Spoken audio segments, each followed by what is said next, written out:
Luke chapter 7. When he was finished saying everything he wanted to say to the audience, Yeshua went to Capernaum.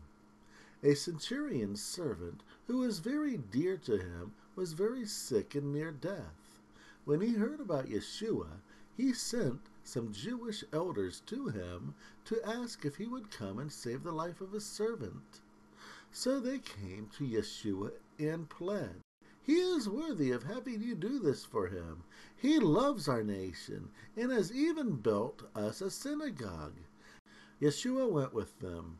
When he was not far from the house, the centurion sent his friends to him and told him, "Master, don't trouble yourself, because I am not worthy of having you come under my roof.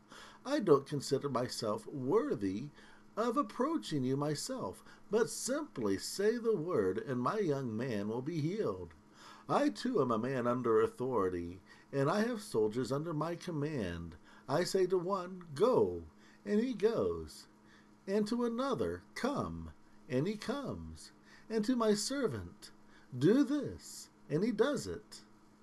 When Yeshua heard this, he was amazed at him, and he turned and told the crowd that followed him, "I assure you that I haven't even found faith like this in Israel." Those who had been sent returned to the house and found that the servant who had been sick was now well. The following day he went to a town called Nain. His disciples and a large crowd were with him.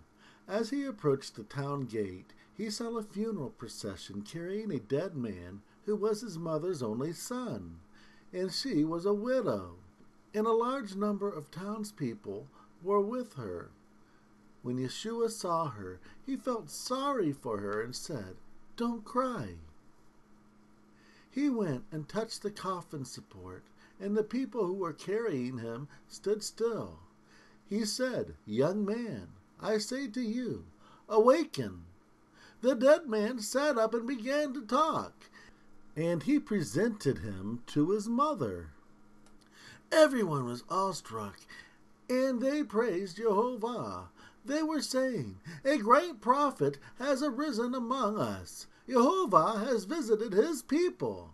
This story about him spread throughout Judea and the surrounding region. John's disciples told him about all these things. John called 2 of his disciples and sent them to Yeshua to ask, "Are you the one who is to come, or should we look for someone else?" They came to Yeshua and told him, "John the Immerser has sent us to you and asks, 'Are you the one who is to come, or should we look for someone else?'" But in that very hour he had healed many people of their diseases and illnesses and of unclean spirits, and had given sight to many blind people. Yeshua replied, "Go and tell John everything that you have seen and heard, that the blind see, the lame walk, the leprous are cleansed, the deaf hear, the dead are raised to life, and the good news is announced to the poor. Whoever doesn't take offense of me is blessed." After John's disciples left, Yeshua asked the crowd about John, "What did you go out into the wilderness to see? A reed swaying in the wind? If not, what did you go out to see? A man clothed in soft clothing? People who wear expensive clothing, live in luxury, are in kings' palaces. If not, what did you go out to see? A prophet?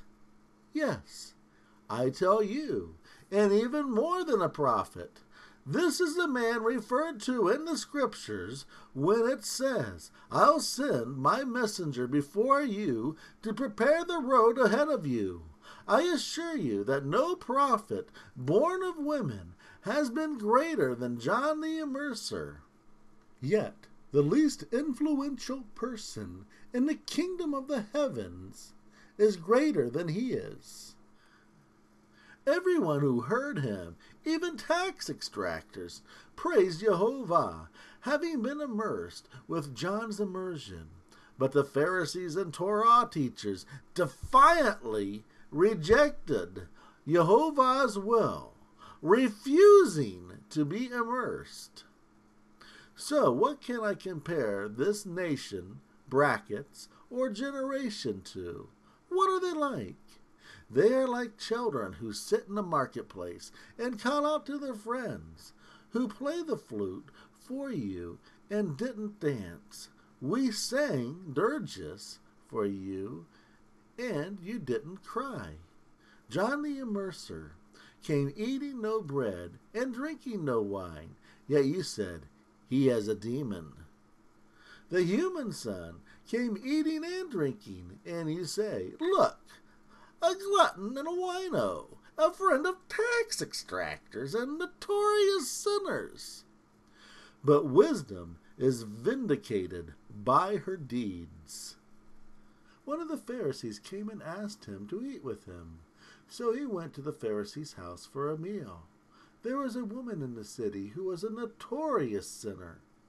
When she learned that he was eating in the Pharisee's house, she took an alabaster flask of perfume and stood behind him at his feet and cried. She began to wet his feet with her tears and to wipe them with her hair, and she kissed his feet and anointed them with the perfume. When the Pharisee who invited him saw this, he thought to himself, if this man were a prophet, he would know who she is and about her reputation, because the woman touching him is really sinful. Yeshua told him, Simon, I have something to tell you. So he replied, say it, Rabbi. There were 2 debtors to a certain creditor. One owed him 500 denarii and the other 50 denarii. Neither had the means to repay, so he canceled their debts. So which of them would love him more? Simon replied, I suppose the one with the larger debt. Yeshua replied, you have judged correctly. He turned to the woman and said to Simon, do you see this woman? I came into your house, and you didn't give me water for my feet. But she has bathed my feet with her tears and dried them with her hair.